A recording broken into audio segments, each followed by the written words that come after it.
नमस्कार, बहुत बहुत स्वागत व्यूअर्स आपका। आप देख रहे हैं हमारा ब्रांड न्यू शो और आपको पसंद आ रहा है, मुझे ऐसा फीडबैक मिल रहा है। बहुत बहुत शुक्रिया आपका। कॉफी पर कुरुक्षेत्र। अभी जो कॉफी पर कुरुक्षेत्र शो है ना, मैं बार बार कहता हूं, जो बात आपने कहीं नहीं सुनी वो आपको बस यहीं मिली। दुनिया भर के अंदर आप सुनते होंगे लोगों को, लेकिन जो बात यहाँ होती है कॉफी पर कुरुक्षेत्र में, वो बात कहीं नहीं होती। अरे भाई, दिल्ली है, दिल्ली देश का पावर कॉरिडोर, सत्ता का केंद्र। तो क्या चल रहा है सत्ता के गलियारों के अंदर? थोड़े किस्से, थोड़ी कहानियां, थोड़ी गॉसिप, थोड़ी अंदर की बातें, पता तो चले आखिर पार्टियों के अंदर चल क्या रहा है, हलचल क्या है। चुनाव में खड़े हैं भाई, कुछ दिनों में वोट पड़ने वाला है। तो वही जो अंदर की बात मैं आपसे बार बार कहता हूं ना, जो हम खुल्लम खुल्ला बातें करते हैं, वही आज भी होने जा रहा है। और आज मैं आपको बता दूं, हमारे एक मेहमान जो शो में आएंगे, रोहन गुप्ता, कांग्रेस पार्टी के प्रवक्ता थे, उनके सोशल मीडिया के हेड भी रहे। फिर इन्होंने पहले तो उनको चुनाव लड़ने के लिए अहमदाबाद सीट दी गई, इन्होंने मना कर दिया, उनके घर में कोई समस्या थी। लेकिन उसके बाद इन्होंने एक बड़ी विस्फोटक चिट्ठी लिखी और उसके बाद कांग्रेस पार्टी से इस्तीफा दे दिया। और उसमें इन्होंने लिखा कि एक आदमी की वजह से मैं पार्टी छोड़ रहा हूं। तो इन्होंने पार्टी में ऐसा क्या देखा? इन्होंने कहा मेरी ह्यूमिलिएशन होती थी, बेइज्जती की जाती थी, बार बार कैरेक्टर असैसिनेशन किया जाता था। कौन कर रहा था भैया? सोशल मीडिया कौन चलाता है अभी आपको मालूम है? कांग्रेस पार्टी का सुप्रिया श्रीनेज चलाती हैं। और कम्युनिकेशंस पूरे मीडिया के हेड कौन है? जयराम रमेश हैं। जयराम रमेश कौन है? जो राहुल गांधी के साथ साय की तरह चलते हैं, जो उनके साथ दोनों उनकी जो यात्राएं हुई उसमें रहे। तो आज जरा बात, रोहन गुप्ता ने पार्टी क्यों छोड़ी, इस पार्टी के अंदर आखिर क्या होता है, वो बात हम करने जा रहे हैं। मैं मेहमानों को बुला रहा हूं। हमारे साथ जुड़ गए हमारे पहले पैनलिस्ट दीपक चौरसिया साहब। उनको आपने पिछले 3 दिन लगातार सुना है। सर आइए sir, welcome, please come sir, please come.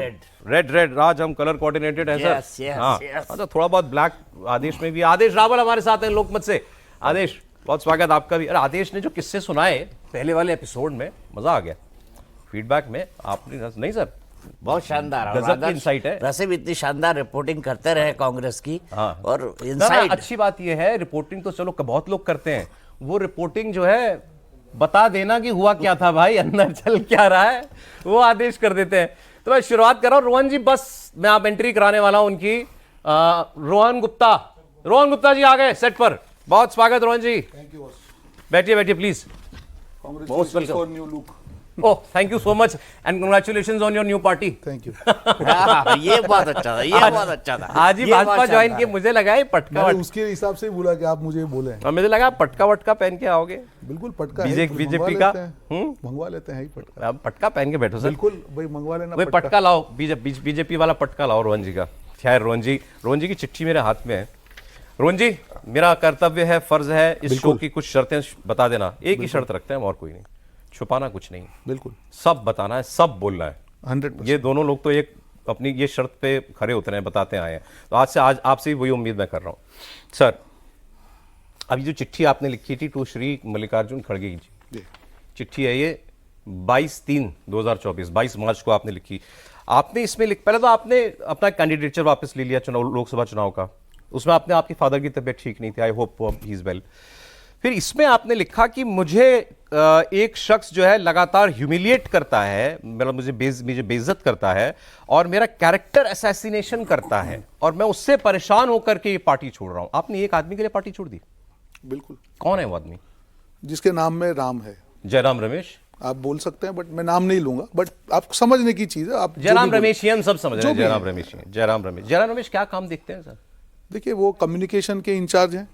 2022 से कम्युनिकेशन के इंचार्ज हैं, और तब से पार्टी की जो स्ट्रेटेजी है, नैरेटिव डिसाइड करने का काम उनका है। और जब से वो आए हैं, ठीक है, मैं कभी भी जनरली, सौरभ भाई, हम सालों से डिबेट करते हैं, आपने दर्जनों डिबेट किए हमने बहुत डिबेट की, और कभी भी व्यक्तिगत तरीके के आक्षेप मैं कभी किसी के लिए नहीं किए। मतलब वो ऑपोजिशन हो या हमारी पार्टी में हो, कभी वो मैं एक आइडियोलॉजी के लिए लड़ने के लिए यहाँ पे आया था। 15 साल से छोटे से वर्कर से यहाँ तक मैं पहुंचा हूँ, एक स्वाभिमान के लिए काम आप सोशल मीडिया के हेड आप एक वक्त में आ भी रहे ना? 3 साल में रहा। 3 साल मैं आपको बैकग्राउंड करती हैं। बिल्कुल, उसके 2019 से 2022 तक में रहा। उसके पहले 2018 में राजस्थान चुनाव का इंचार्ज था मीडिया, वो जिताया।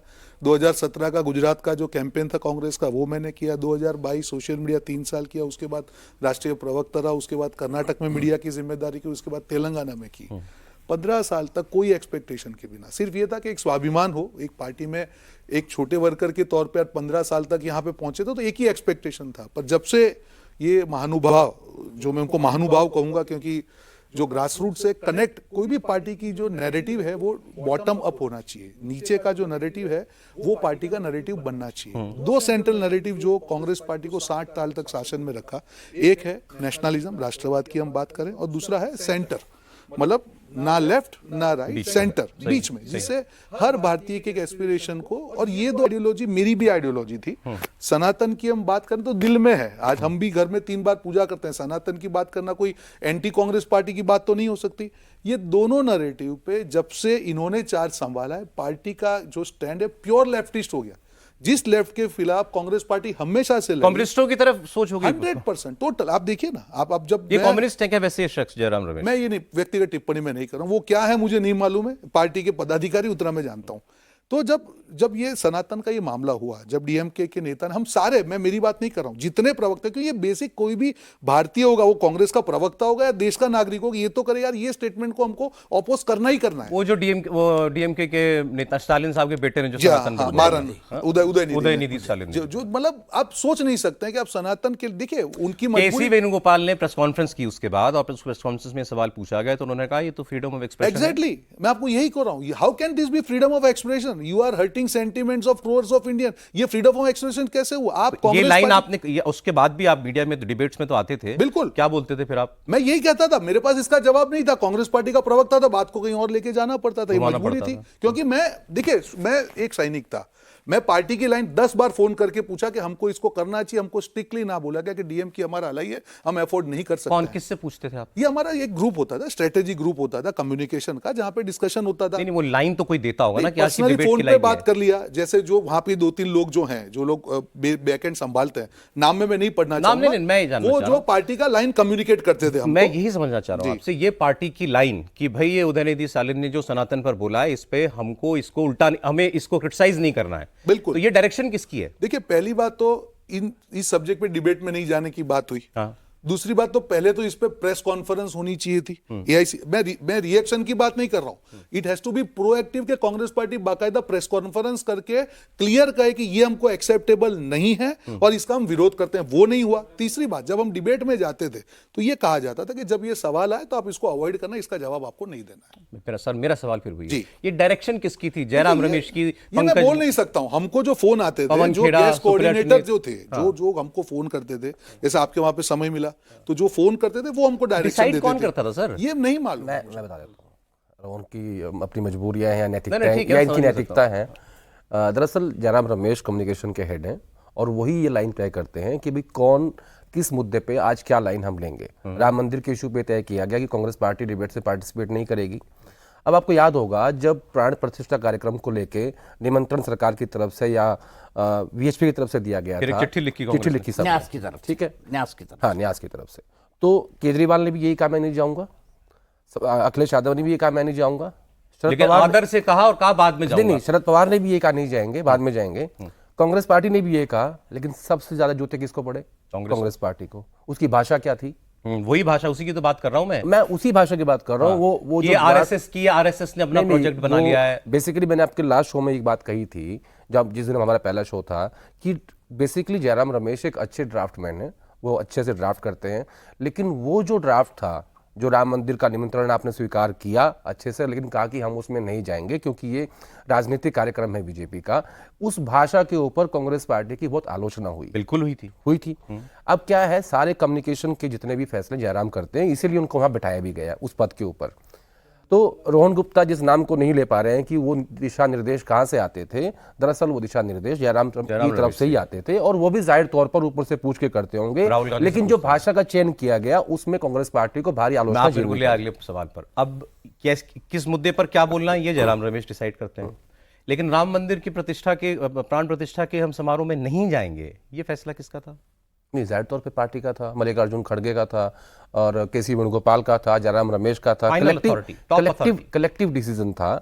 देखिए, कलेक्टिव डिसीजन था और उसमें तर्क ये आया था, कांग्रेस अध्यक्ष का ये कहना था कि मैं मैं जैसा पार्टी फैसला करेगी मैं जाऊंगा, ठीक है, लेकिन कलेक्टिव फैसला इस बात का हुआ कि हम नहीं जाएंगे। नहीं, देखो आदेश, कहीं से तो एक हर आदमी एक कहीं से एक ऑर्डर लेता है ना, तो वो कहीं से तो ऑर्डर मैं बता रहा हूं ना, सोनिया जी ने दिया हो चाहे राहुल गांधी ने इस दिया इशू पे राहुल गांधी, मल्लिकार्जुन खड़गे, कैसी वेणुगोपाल, जयराम रमेश, ये जो टॉप की लीडरशिप थी, इन्होंने कलेक्टिव डिसीजन लिया कि हम नहीं जाएंगे, जाएंगे तो क्या फायदा होगा, नहीं जाएंगे तो क्या नुकसान होगा। वो तमाम घटा करके और जोड़ के सब हिसाब लगा के देखा गया और तब ये फैसला किया गया। लेकिन भाषा बहुत खराब थी, भाषा के जिम्मेदार थे जयराम रमेश, जिसकी वजह से कांग्रेस के जूते पड़े। आपने बिल्कुल सही शब्द इस्तेमाल किया। लेकिन मैं यहाँ एक चीज जोड़ना चाहता हूँ, वो सबसे महत्वपूर्ण ये है कि कांग्रेस का एक धड़ा था जो चाहता था कि इस फंक्शन के अंदर जाया जाए, बीजेपी को इस शो को स्टील नहीं करने दिया जाए। ये मंदिर न्यास का मंदिर है, ये मंदिर सुप्रीम कोर्ट के फैसले के और बहुत बड़ा धड़ा था। लेकिन जो प्रवक्ता हम लोग भी हैं, हमारे जितने भी साथी हैं,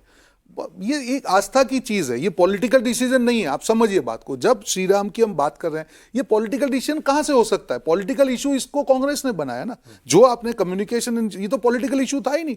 आप दर्शन करने चले जाते, आपको लगता है कि आपको उस दिन नहीं जाते, आप दूसरे दिन चले जाते। आप किसको जिम्मेदार मानते हो? मैं 100% इंचार्ज को जिम्मेदार मानता हूं कि कहीं ना कहीं जो पार्टी की कम्युनिकेशन की जो स्ट्रेटेजी है, एक होता है ना जाने के फैसले की बात कर रहा हूं। वो मुझे नहीं मालूम, एक कलेक्टिव डिसीजन बोला तो मैं उसमें ये नहीं कहूंगा कि एक ही व्यक्ति ने डिसीजन लिया, वो बोलूंगा तो ज्यादा हो जाएगा। मैं सिर्फ कम्युनिकेशन के एंगल से बात कर रहा हूं। कुछ बात पूरी कर रहे थे। मैं यहाँ पे जानना चाहता हूँ, जहां तक मेरी जानकारी है, इनफैक्ट मिसेस गांधी तक चाहती थी कि इस फंक्शन के अंदर जाया जाए, क्योंकि वो भारतीय एस्पिरेशंस को बहुत अच्छी तरह समझती है। लेकिन राहुल गांधी ये चाहते थे कि हमारा वैचारिक मुद्दा है, आरएसएस से हमारी आइडियोलॉजिकल लड़ाई है, राम मंदिर मुद्दे पर हमने एक आइडियोलॉजिकल लड़ाई लड़ी है, और इसी चीज को जिस लैंग्वेज में जयराम रमेश ने पेंट किया, जिसकी बात अभी रोहन जी कर रहे हैं, तो इसमें वैचारिक मुद्दा ये राहुल गांधी मानते थे। फाइनल फैसला राहुल गांधी का था। फाइनल फैसला राहुल गांधी का था, और लेकिन राहुल गांधी के फैसले को इन्फ्लुएंस कौन करता है? वो जयराम रमेश करते हैं। और मैं अब बड़ा क्लियरली पूछ रहा हूं, मैं मुझे सोनिया गांधी, राहुल गांधी, प्रियंका गांधी, इनका क्या कहना था मंदिर पे जाए ना जाए? उसमें ऐड करना है बेसिकली क्या था, साउथ और नॉर्थ की जो लॉबी थी कांग्रेस पार्टी के नेताओं की, उसमें बटी हुई थी। नॉर्थ के सारे नेता चाहते थे कि उसमें जाया जाए। आपने देखा होगा कि इस फैसले के तुरंत बाद जब प्राण प्रतिष्ठा का कार्यक्रम हो गया, उसके बाद दीपेंद्र हुड्डा, अखिलेश प्रताप सिंह, अजय राय, अविनाश पांडे सब गए डुबकी लगाने के लिए, क्योंकि उनको इस बात का एहसास हो गया था कि इससे हमारा नुकसान उत्तर भारत की राजनीति में हो चुका है। इसलिए उसको कवर अप करने के लिए ऐसा ये फैसला लिया गया। लेकिन जो आपने कहा ना कि आखिर फैसला किसका है, कई नेताओं ने तो ये भी कहा कि राहुल गांधी जो यात्रा निकाल रहे हैं, एक यात्रा दिल्ली से अयोध्या ही कर लें तो उसका लाभ मिलेगा। बिल्कुल, बहुत लोगों ने कहा ये, ठीक है, या यात्रा के रूट में अयोध्या डाल दें। तो साउथ की लॉबी इसलिए भारी पड़ी कि खड़गे साहब साउथ से हैं, जयराम रमेश साउथ से हैं, केसी वेणुगोपाल साउथ से हैं, तो वो टीम भारी पड़ी। सारे ही हैं। नहीं, आस्थावान तो सारे होंगे। अपनी आस्था की बात है ना। साउथ की जो धार्मिक आस्थाएं हैं वो डिफरेंट हैं। राम मंदिर से कनेक्ट नहीं करते। खड़गे साहब तो बुद्धिस्ट हैं। नहीं, वो राम मंदिर से, अच्छा बुद्धिस्ट हैं। हाँ, खड़गे साहब बुद्धिस्ट हैं। हाँ, कहते नहीं हो। अब आप कैसे? तभी ना, ये तो नया रहस्य खुल गया। खड़गे साहब बौद्ध हैं। मैं ये बात बोलना नहीं चाह रहा था। नहीं, अच्छा कि आपने बताया। खड़गे साहब मतलब बहुत बौद्ध धर्म अपना चुके हैं, तभी उनके बेटे इतना कुछ बोल लेते हैं। नहीं, लेकिन मैं यहाँ पे ये कहूंगा, देखो भारतीय सनातन परंपरा उनके बेटे ने उनके बेटे का नाम क्या है? प्रियांक खड़गे ने जो कुछ कहा सनातन को लेकर के, उन्होंने उदयनिधि स्टालिन की बात को डिफेंड किया था। इनफैक्ट उनसे बढ़कर की दो कदम आगे बढ़े। साउथ की पॉलिटिक्स की अपनी मजबूरियां हैं उनकी। तमिलनाडु में इस बात से उनको फायदा मिला डीएमके को। कर्नाटक बट डोंट माइंड, मैं इसको एक हेडलाइन की तरह ले रहा हूं। आज हमें यह रहस्योद्घाटन हुआ है कि आदमी का पर्सनल फेथ कुछ भी हो सकता है, इसमें कोई बड़ा सम्मान की बात है, लेकिन ये पता रहनी चाहिए बातें। कांग्रेस पार्टी के अध्यक्ष जो हैं वो सनातन धर्म ने यकीन नहीं करते हैं, वो बौद्ध धर्म अपना चुके हैं, वो बौद्ध हैं। ये लेकिन मैं एक चीज यहाँ पे जोड़ना चाहता हूँ। देखिए, भगवान गौतम बुद्ध को भी हम भगवान विष्णु का ही अवतार मानते हैं। हमारे जो दशावतार की परिकल्पना की गई है, उसमें भगवान गौतम बुद्ध भी सनातन के ही एक अवतार है। तो हम बौद्ध को सनातन से अलग मान ले, ये आस्था का विषय है। आप समझिए कि जब आप आस्था के विषय में आप नैरेटिव की बात करते हैं तो इससे बड़ी गलती कुछ हो नहीं सकती। आप कोई कॉमन वर्कर को आप एक सर्वे चैलेंज करते हैं कि जो कांग्रेस पार्टी के जितने वर्कर है, आप सबको पूछ लीजिए इस सवाल, अगर उनको जवाब मालूम है तो ऊपर ये बड़े नाम बता सकते हो आप जो कहते थे, जिन्होंने खुलकर कहा नहीं हमको इसमें जाना चाहिए? मैं नाम में नहीं कहूंगा, पर ऑलमोस्ट ऑल प्रवक्ता, हमारे जितने भी प्रवक्ता साथी हैं जो प्राइम टाइम पे हम लोग पार्टी को डिफेंड करते थे, सबका यही कहना था कि ये क्या कर रहे हैं हम लोग। मैं इंडिविजुअल नाम लेके पूछूं, आप बता दो। नहीं, हाँ, नाम मैं बता देना। बिल्कुल नहीं, बिल्कुल नहीं, सुप्रिया जी, सुप्रिया बिल्कुल नहीं, मैं बताऊंगा। जो मोस्ट प्रोमिनेंट फेसेस है उनकी मैं बात बता कर देता रहा हूँ। हूँ, सचिन पायलट, दीपेंद्र हुड्डा, रणदीप सिंह सुरजेवाला, अजय माकन, ये जितनी नॉर्थ की लॉबी है जो सेकंड लीडरशिप डेवलप हो रही है राहुल गांधी के साथ में, ये सब चाहते थे जाना चाहिए, सबने कहा। लेकिन मैंने फिर कहा ना कि वो साउथ की लॉबी भारी पड़ी और भारी पड़ गई और फैसला आपके राहुल सामने गांधी है। सारे लेकिन राहुल गांधी सारे साउथ के लोगों से घिरे हुए हैं क्या? फिलहाल तो ऐसा ही है। केसी वेणुगोपाल, मल्लिकार्जुन सबसे पावरफुल महासचिव इस वक्त हैं केसी वेणुगोपाल, जो संगठन के महासचिव हैं, सारे फैसले वो लेते हैं और वो डिफेक्टो कांग्रेस प्रेसिडेंट भी हैं। मैंने आपके पिछले शो में भी ये बात कही थी। उसके बाद हैं सेकंड पावरफुल केसी वेणुगोपाल के बाद जयराम रमेश। तो खड़गे साहब क्या है फिर? मैंने कहा ना डिफेक्टो हैं केसी खड़गे वेणुगोपाल। साहब क्या करते हैं? खड़गे साहब चेहरा है, सिर्फ चेहरा है। Face not the. अच्छा, मैं आपकी चिट्ठी पे वापस आते हुए, आपने इसमें लिखा कि इस आदमी ने, जयराम रमेश ने, आपने नाम नहीं लिया, मैं ले रहा हूँ, constant humiliation and character assassination. कैसे? मैं जब ये इंचार्ज बने तब मैं सोशल मीडिया का हेड था। उसके बाद में उन्होंने आने के बाद पहले तो मुझे हटाने का काम किया। पहले I was there for 3 years, 3 साल ऐसे खत्म हो गए तो मैंने ग्रेसफुली एक्सेप्ट किया, मैं नेशनल स्पोक्स पर्सन बना। क्लियर कट इंस्ट्रक्शन था, आप जानते हैं मैं नेशनल टीवी पे डिफेंड करता था पार्टी को। मुझे एक भी मेरा प्रेस कॉन्फ्रेंस आप दिल्ली में दिखा दीजिए, क्लियर कट इंस्ट्रक्शन था कि मैंने नहीं देखा। प्रेस कॉन्फ्रेंस नहीं कहेगा। मैंने कभी ये चीज नहीं बोली और मैं आज भी ये कंप्लेन नहीं कर रहा हूं। मैं कभी ये आदमी नहीं हूं कि हर चीज की कंप्लेन करेंगे। ठीक है, पार्ट ऑफ ठीक है, अब हो गया टू नाइस, नहीं मैं बता रहा वाला हूं। छोड़ो। नहीं नाइस की बात नहीं है, मैं बता रहा हूं। ये देखिए, ये विश्वसनीयता की बात है सौरभ भाई। आदमी की डिसीजन कोई भी ले पर उसकी व्यक्तिगत विश्वसनीयता नहीं जानी चाहिए। और क्या हुआ सर? पहली बात वो हुई। उसके बाद में गुजरात का चुनाव आया, मुझे स्ट्रिक्टली अगेंस्ट में अलग रखा गया। वहां बोला गया कि आप रोहन गुप्ता से कोई डिस्कशन नहीं करेंगे। वहां की पीईसी जिसमें 40 लोग होते हैं, मैं नेशनल ऑफिस बेरर हूं पार्टी का, 40 लोग पीईसी है, उसमें मुझे स्थान नहीं दिया गया, बिल्कुल नहीं दिया। पूरे गुजरात चुनाव में 100% मुझे पूरी प्रक्रिया से अलग रखा गया, वो जाने दीजिए। उसके बाद में भारत जोड़ो यात्रा में मैंने उनको मैसेज किया, बाकायदा वो है सर मेरा ये आप पूरा यूज कीजिए। कहीं पे भारत जोड़ो यात्रा में मेरा इन्वॉल्वमेंट नहीं किया। I was x social media head, national प्रवक्ता मुझे बनाया गया। जब जब मुझे डिबेट में भेजा मैंने अच्छी तरह परफॉर्म किया। ये पूरे देश में घूम के जो प्रेस कॉन्फ्रेंसेस होती थी पार्टी की, उसमें मुझे बैन कर दिया गया, कहीं पे आपको नहीं जाना है। क्या ऐसी क्या चिढ़ थी? मुझे नहीं मालूम है, मैं समझ नहीं पा रहा हूँ। कभी कोई बहस हो गई आपकी? कभी भी नहीं हुई है। मैंने उनको, देखिए कोई भी आदमी मैंने उनके बारे में सुना था, पर उनके दिमाग में मेरे लिए क्या बायस है मैं समझ ही नहीं पाया आज तक। उसके रीजन बात होती थी? नहीं, मैंने कई बार ट्राई किया। मतलब एक बार भी मुझे अलग से नहीं मिले हैं वो। He has not अलग से कोई मिले ही नहीं? कभी नहीं। फोन पे बात? 2 साल में कभी नहीं, फोन पे भी नहीं? कभी व्हाट्सएप डाला। मेरा एक सवाल है रोहन से, क्या अहमद पटेल के नजदीक होने का खामियाजा भुगतना पड़ा? क्योंकि ऐसा कहते हैं कि अहमद पटेल और जयराम रमेश की कभी बनती नहीं थी। देखिए ये, और आप उनके बहुत नजदीक थे। देखिए ये तो आपको उनको ही पूछना पड़ेगा। मुझे तो, मैं उसका परिणाम भुगत रहा था। मैं नहीं समझ पाया कि एक वर्कर जो 15 साल से पार्टी का कर रहा है, और वो भी जिस नेता के साथ जो था वो भी पार्टी के लिए कर रहे थे। कभी राहुल गांधी से बात करने की नहीं, मैंने मैसेज डाला उनको, राहुल जी को भी मैसेज डाला, वेणु जी से भी बात किया, सबको, इवन प्रियंका जी से भी, सब। मुझे देखिए, मेरा छोड़ने का जो मैं रीजन बोल रहा हूं कि मैंने इस लेटर में भी लिखा है कि कोई इनको कंट्रोल नहीं कर पाया। जो पार्टी का नैरेटिव में भी कोई इनको कंट्रोल नहीं कर पाया, बिल्कुल नहीं कर पाया। जो इनके मन में आ रहा है वो कर रहे हैं। मैं आपको और एक चीज बोलता हूं, एक बड़ी चीज बोलना चाहूंगा कि जो आपके विरोधाभास अगर नैरेटिव में आता है आपके एक्ट में, तो आपकी विश्वसनीयता खत्म हो जाती है। आज पार्टी जो इंडस्ट्रियलिस्ट को यहाँ पे दिल्ली में बैठ के आप लोग यहाँ पे गालियां दे रहे हैं, राजस्थान और तेलंगाना में आप MOU साइन कर रहे हैं, कौन से मुंह से आप डिफेंड करेंगे इस चीज को जाके ग्राउंड पे? आप लोग अनईजी होते थे वैसे? नहीं, बात अनईजी नहीं है, जवाब क्या देंगे? नहीं, अनईजी की बात नहीं, हम जवाब क्या दें? सवाल का जवाब देखिए, नैरेटिव क्लियर होना चाहिए। अब जनता को अगर मैं कोई मैसेज देना चाहता हूं कि भाई ये मेरा नैरेटिव, तो आपकी क्लैरिटी तो चाहिए। क्या क्लैरिटी है? ओपीएस के लिए पूरे अपने राज्य के चुनाव लड़े, आज सेंट्रल मैनिफेस्टो से आपका ओपीएस गायब है। टोटल कास्ट सेंसस की आप बात करें, 1 साल आपकी पूरी सरकार रही, उसमें आपने कास्ट सेंसस की बात नहीं की। फॉरवर्ड लुकिंग अप्रोच कहां पे?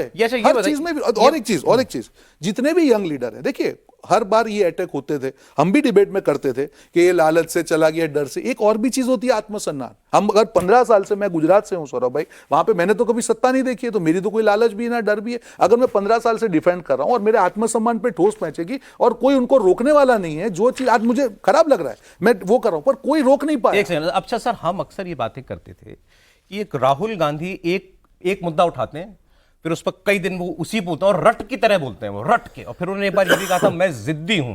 अब जैसे पहले उन्होंने अडानी अडानी अडानी अडानी अडानी करना शुरू किया, बड़े खराब खराब मीम्स कांग्रेस पार्टी ने बनाते हैं, तो आपको तो मालूम होंगे ना, मोडानी और पता नहीं क्या क्या सब कुछ बेच डाला, या मोदी काम करता है अडानी के लिए, इस टाइप की बातें इन्होंने सोशल मीडिया कैंपेन चलाया। राहुल गांधी कुछ दिन तक अडानी अडानी मोडानी किया, फिर उनको मिल गया कास्ट सेंसस, जातिगत जनगणना। तीन सेक्रेटरी हैं केवल भारत सरकार में ओबीसी, बाकी कहाँ हैं। ये मुद्दा उन्होंने कुछ हफ्ते चलाया, फिर आ गए वो संविधान बचाओ, देश नहीं बचेगा, देश खत्म हो जाएगा। एक बार तो उन्होंने ये बोल दिया सारे मारे जाओगे, कोई नहीं बचेगा, कोई बचेगा नहीं तुम में से। शराब पीकर पड़े रहते हैं, रील्स देखते रहते हैं फोन पर। देश की 73% जनता तो सो रही है या रील देख रही है। उसके बाद अब आ गए गारंटी। ये टिकते क्यों नहीं एक बद्दे पर? जो बात इन्होंने की, क्लैरिटी ऑफ थॉट, जब क्लैरिटी ऑफ थॉट लीडरशिप में नहीं होगा तो वो क्लैरिटी ऑफ थॉट नीचे तक जाएगा, और जो उनको समझाने वाले लोग हैं, जो उनको कन्विंस करने वाले लोग हैं। ये मुद्दे देता कौन है? वो उनकी उपज होती है राहुल गांधी की, या कोई उनको मुद्दे देता है कि अब ये मुद्दा उठाना है ना? जयराम रमेश जी हैं जो उनको मुद्दे देते हैं, केसी वेणुगोपाल जी हैं जो उनको मुद्दे देते हैं, और इसी तरह के लोग हैं। एक्चुअली वो बहुत हद तक लेफ्ट की विचारधारा से प्रभावित है और उसी तरह के लोगों से घिरे हुए हैं, और उसी तरह की लाइन वो लगातार रखते हैं। ये मेरी समझ है उनके बारे में। क्यों नहीं स्टिक करते एक मुद्दे पर? आप देखिए 2019 में रफेल चलाया, हाँ, और सिर्फ रफेल पे ही चुनाव लड़ा पूरा का पूरा। चौकीदार चोर है और रफेल वो फ्यूज हो गया। फिर बाद में कहा कि पार्टी के सीनियर नेताओं ने मेरा इस विषय पे साथ नहीं दिया, यानी चिदम्बरम, गुलाम नबी आज़ाद, जो उसमें जितने भी बड़े लोग तब थे, किसी ने भी रफेल की बात नहीं की। तो उनको इस बात का अंदेशा था कि हमारी पार्टी के नेताओं की दोस्ती अनिल अंबानी के साथ है। ऐसे ही अब अडानी का विषय देख लीजिए आप, अडानी के विषय पे कितने नेता खुल के बोलते हैं? बहुत कम, मतलब आप उनको गिन सकते हो उंगलियों पे कि ये बंदे बोलते हैं। और जब कम्युनिकेशन के हेड रणदीप सिंह सुरजेवाला को हटाना था और उनकी जगह पर नए बंदा लेके आना था, जिसमें जयराम रमेश आए, तो उसमें भी इस बात को लेकर चिंतन किया गया कि ऐसा कौन है जिसकी दोस्ती मुकेश अंबानी या अडानी के साथ नहीं है, जो नाम लेके प्रेस कॉन्फ्रेंस कर सके। ऐसे बहुत से इंसिडेंट हुए। ये कौन ढूंढ रहा था ऐसा आदमी? राहुल गांधी ढूंढ रहे। राहुल गांधी के पास लोग नहीं थे कि राहुल गांधी ऐसा आदमी ढूंढ रहे थे जो खुल के अडानी को गाली दे सके। हाँ, अडानी को या मुकेश अंबानी को, क्योंकि सबके संबंध है नेताओं के एक दूसरे कॉर्पोरेट हाउसेस के साथ। जब राफेल की बात आती थी तो बहुत सारे लोगों से पूछा जाता था कि आप प्रेस कॉन्फ्रेंस करोगे क्या? कहते मैं तो शहर में ही नहीं हूँ, मुझे बुखार हो गया है या मेरा पेट खराब है। तो राहुल गांधी को इन बातों की जानकारी थी कि हमारे नेताओं के संबंध, इसलिए उनको जयराम रमेश पसंद आ गए। नहीं, पसंद नहीं आ गए, ऑल्टरनेट नहीं था। आज भी कहाँ है? नहीं तो राहुल गांधी कन्विंस्ड है इस बात से कि अडानी को गाली दो, देश सुन रहा है। नहीं, उनको ये लगता है कि एक नैरेटिव सेट होता है कि सरकार, कॉर्पोरेट हाउस और सरकार के जो संबंध है वो कैसे हैं, कितने घनिष्ठ हैं। उनको लगता है कि जैसे बफोर्स का मामला चिपका था राजीव गांधी के ऊपर, तो ऐसे ही वो भी राफेल के इशू को या अडानी के इशू को उनको चिपका देंगे और सरकार का नैरेटिव खराब करने में उनको आसानी होगी, या जनता में ये बात जाएगी कि सरकार और अडानी। अचानक जातिगत जनगणना उठा लिया उन्होंने, ये किसके दिमाग से आया था? ये उनको ये समझाया गया उनके रणनीतिकारों ने कि धर्म की काट जो है वो जाती है। आज जो नैरेटिव है देश में धर्म का, हिंदू मुसलमान का, उसका जो, अगर हम जाति की बात करेंगे वही उसका अल्टरनेट है। और अगेन मैं दीपक जी की बात से सहमत हूँ, उसमें कुछ हद तक लेफ्टिस्ट माइंडसेट के लोगों का हाथ था। कांग्रेस पार्टी के बाहर के भी लोग हैं क्या जो इससे वो इन्फ्लुएंस होते हैं? जैसे मैंने सोशल मीडिया पर मैंने सुना शायद वो योगेंद्र यादव को भी, अरे पूरी यात्रा में थे योगेंद्र यादव साथ। हाँ, तो वो भी शायद उनको, वो भी इन्फ्लुएंस करते हैं शायद उनको। या सीताराम येचुरी साहब के बारे में सबसे क्लोज एडवाइजर कोई हैं राहुल गांधी के, वो सीताराम येचुरी हैं, सबसे क्लोज। और लेफ्ट के नेता को, लेफ्ट को उनकी सीपीएम का जो नेता है और राहुल गांधी का सबसे बड़ा एडवाइजर है। योगेंद्र तो अभी नजदीक आए। जब यात्रा निकाली गई तो दिग्विजय सिंह तो मतलब ये तो बिल्कुल कम्युनिस्ट लेफ्टिस्ट माइंडसेट से सोच रहे हैं राहुल गांधी, इसका मतलब। नहीं सौरभ, जब यात्रा निकाली गई तो दिग्विजय सिंह को असाइनमेंट दिया गया कि जितनी भी ये एनजीओ जो लोग चलाते हैं, सिविल सोसाइटीज जो हैं, इनकी आप एक मीटिंग बुलाइए। उनकी एक मीटिंग बुलाई गई यात्रा से पहले, कॉन्स्टिट्यूशन क्लब में वो मीटिंग हुई और राहुल गांधी वहाँ गए, सबसे बैठ के बातचीत हुई और तब से योगेंद्र यादव को झाड़ फूक के इधर लाया गया और तब से वो एक कोर आइडियोलॉजी ग्रुप है उनका, ये है जिसमें इसमें सब लोग नहीं है, उसमें सिविल सोसाइटीज के लोगों का वो हमेशा फीडबैक लेते हैं। आप देखिए यात्रा में भी जहाँ जहाँ से यात्रा गुजरी है, तो उन जिलों में या उन राज्यों में जो भी सिविल सोसाइटी के लोग थे उन सबसे राहुल गांधी ने मुलाकात करी, जो एनजीओ चलाते हैं, जिनकी सोसाइटीज हैं अपनी। राहुल गांधी की एक तरफ सीताराम और एक तरफ जयराम, समझ लीजिए आप दोनों में इससे राम आप- दोनों में राम है, हाँ, फिर भी लेकिन राम राम मंदिर में नहीं जाना है, गिरे हुए दोनों तरफ राम से। भाई साहब कमाल है, कमाल की बात हो गई है। अच्छा, दूसरा शब्द आपने उसमें रोहन इस्तेमाल किया, कैरेक्टर असैसिनेशन, कैसे? देखिए, हमेशा पार्टी सर्कल में वो मेरे बारे में एक वर्ड यूज करते थे कि ही इज कॉम्प्रोमाइज्ड, और कॉम्प्रोमाइज। ये वर्ड। और दूसरा, जब मेरे को मेरी टिकट डिक्लेयर हुई, एक दो नेताओं से उन्होंने ये भी कहा कि कांग्रेस पार्टी में तो कोटा होता है, जो करप्शन करता है उसका भी कोटा होता है। जयराम रमेश कह रहे हैं कि कांग्रेस में करप्शन का भी कोटा होता है। हाँ, तो मतलब पर्सनल कमेंट, और ये मैं एक नाम से मैं नहीं कहूंगा, काफी मीडिया के साथी कहते कि रोहन आपका क्या, मेरा कोई मैं, वो बड़े नेता है, मैं एक कार्यकर्ता हूं, मैं मेरा काम करता हूं, तो मुझसे उनको क्या प्रॉब्लम मुझे नहीं मालूम है, मैं पार्टी का काम कर रहा हूं। पर ये जो चीजें हैं, कांग्रेस पार्टी के सबसे ज्यादा नुकसान कौन कर रहा है? देखिए, मैं जो मान रहा हूं कि अगर एक व्यक्ति, सबसे बड़ा जो कम्युनिकेशन स्ट्रेटजी है कि आप क्या नैरेटिव जनता को देना चाह रहे हैं, चुनाव का समय है, आप पहले क्या था, देखिए 60 साल तक कांग्रेस पार्टी को जनता ने सत्ता में क्यों रखा? कहीं ना कहीं पार्टी के नैरेटिव के साथ में जनता का नैरेटिव जुड़ता था, और जो लोग नैरेटिव बनाते थे वो ग्रास से जुड़े हुए थे। अब एक व्यक्ति कि जो चुनावी राजनीति से जुड़े नहीं है, एक व्यक्ति जो हमेशा राज्यसभा में रहे हैं, एक व्यक्ति जो समय, देखिए आपको समय देना पड़ेगा, जो अगर आपको ग्रास रूट का नैरेटिव बनाना है तो आपको हर राज्य के लीडरों को समय देना पड़ेगा, और तब जाके आपको मालूम चलेगा कि ग्रास रूट की क्या मैं आपको चैलेंज के साथ कहता हूं सौरभ जी, हम तो 4 लोग आज बैठे हुए हैं, अगर 25 लीडर जो इन्होंने नाम दिए, अगर उनको पूछ के नेशनल लीडरशिप ने ये डिसीजन लिया होता, क्या आपको लगता है कि इतना बड़ा ब्लंडर पार्टी करती? नहीं करती। मतलब यह है कि आपकी टॉप लीडरशिप, मतलब राहुल गांधी ने वही 3-4 लोगों से जो सुना, जो बातें उनके साथ कही, उसके बाद उन्होंने तय कर लिया। एग्जैक्टली, यही होता है, और हर मुद्दे पर यही होता है। एक देखिए, डिपेंडेंस होना और ओवर डिपेंडेंस होना। आज एक व्यक्ति को आपको इतना ज्यादा, मैंने लिखा है इसमें कि आपका जो पार्टी का डैमेज है, एक तो आपका नैरेटिव का डैमेज कर रहे हैं, और दूसरा हमारे जैसे लोगों को डिमोटिवेट कर रहे हैं। मैंने आपसे पहले ही पूछा था, तो ये बातें आपने कभी सीधे ऊपर कम्युनिकेट करने की कोशिश की? राहुल जी को करी? बिल्कुल। कोई जवाब आया? नहीं, कोई जवाब नहीं आया। कोई जवाब नहीं। कभी राहुल गांधी मिलते हैं अपनी मीडिया टीम से?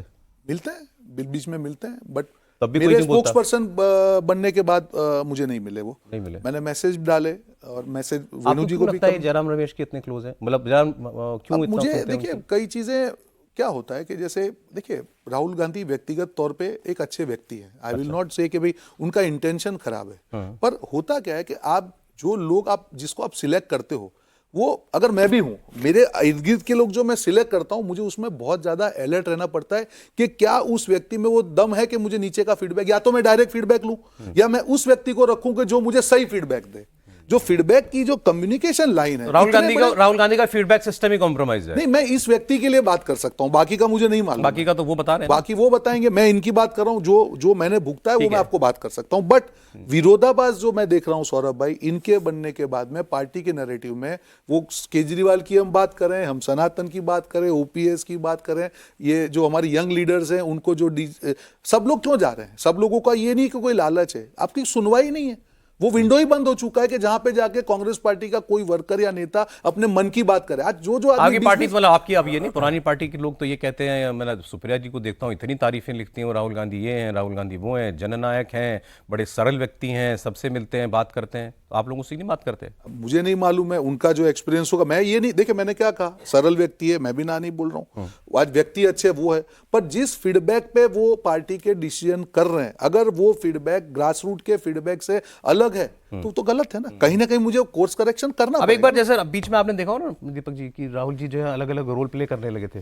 कभी कुली, कभी मोटर मैकेनिक बन जाते थे वो, और बहुत कुछ किया उन्होंने, किसान बन गए, कभी खेत में चले गए थे, अलग अलग रोल्स। ये क्या था? और उसके फिर क्लिप बन के यूट्यूब पर डलते थे। उनको समझा दिया जाता है कि देखिए राहुल जी आप ऐसा करेंगे तो आपकी इमेज को जो है बहुत अच्छा बूस्ट मिलेगा। देखिए मोदी जी चाय की बात करते हैं तो आप मैकेनिक की बात तो कर ही सकते हैं, और राहुल गांधी उस बात को समझ जाते हैं, उनको लगता है कि ये करना बहुत अच्छा होगा, तो उस अगले दिन वो कारपेंटर बन जाते हैं, कभी कारपेंटर बन जाते हैं, और कभी वो जो प्रधानमंत्री ने कहा था ना उनके बारे में कि डायनामिक्स गड़बड़ा गया है, वो शब्द का इस्तेमाल किया था। वैसे मैंने एक लाइटर नोट पे एक बात बोलूं आपको सौरभ, लाइटर नोट पे, कभी तो हंसी मजाक भी हो जाना चाहिए। लाइटर नोट पे रोहन जी को देखने के बाद मैंने एक जोक ढूंढा सोशल मीडिया पे, वो आपको बताता हूँ। बीरबल, ये इच्छा मृत्यु क्या होती है, बीरबल से पूछा गया, तो बीरबल ने उसका क्या जवाब दिया, सब कुछ जानकर भी कांग्रेसी बने रहना। ये रोहन जी को देख के बनाई, मुझे भी याद है।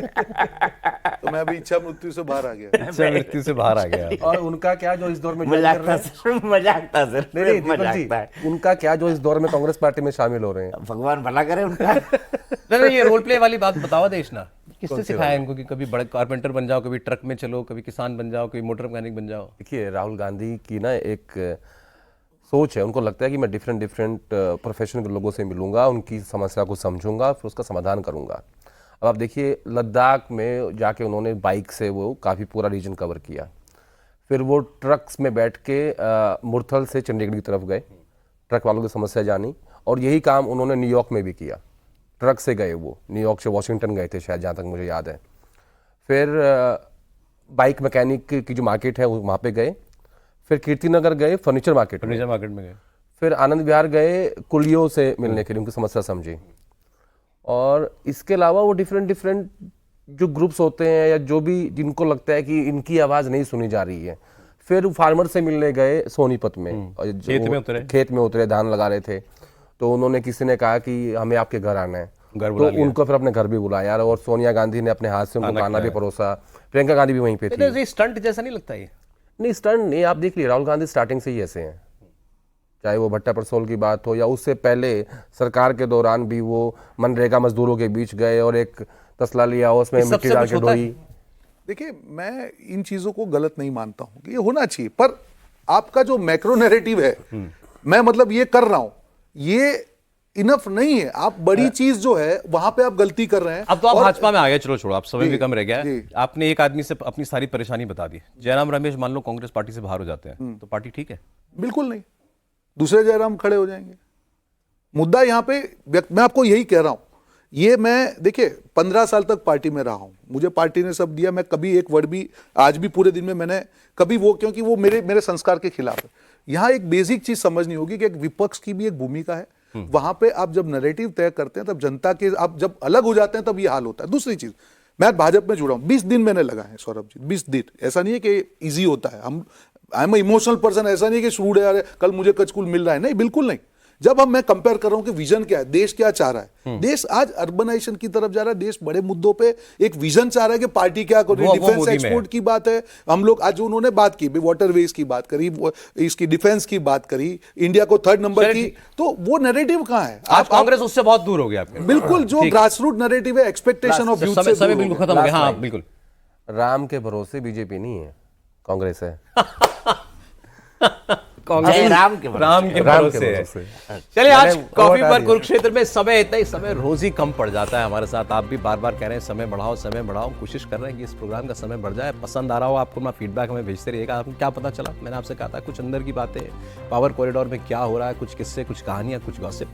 अब राहुल गांधी किन से घिरे हुए हैं, जयराम रमेश की क्या भूमिका है, और राहुल गांधी के सारे एडवाइजर जो हैं वो लेफ्ट के लोग हैं, सीताराम येचुरी, योगेंद्र यादव, जयराम रमेश, वही उनके माइंड को इन्फ्लुएंस करते हैं, वही मुद्दे बनाते हैं। राहुल गांधी वही मुद्दे बोलते हैं, एक मुद्दा बोलते हैं, फिर दूसरे पर चले जाते हैं। लेकिन जो रोहन ने हमको बताया कि इनके जैसे बहुत सारे लोग, न जाने कितने लोग हैं, कार्यकर्ता से लेकर प्रवक्ता और पार्टी के बड़े नेता भी, जो असहज हैं इस सबसे। इनको लगता है कि नहीं, ये बदलो, ये ठीक नहीं है, आप जनता की नब्ज से, जनता की आवाज से बहुत दूर हो गए हो। लेकिन वो आवाज राजा तक पहुंचे तो दिक्कत हुई है। आज कॉफी पर कुरुक्षेत्र में इतना ही। कल एक नया किस्सा, एक नए मेहमान, और बातें फिर वैसे ही होंगी, खुल्लम खुल्ला। बहुत शुक्रिया रोहन गुप्ता, आपको शुभकामनाएं। आदेश, बहुत शुक्रिया आपका। दीपक जी, बहुत शुक्रिया।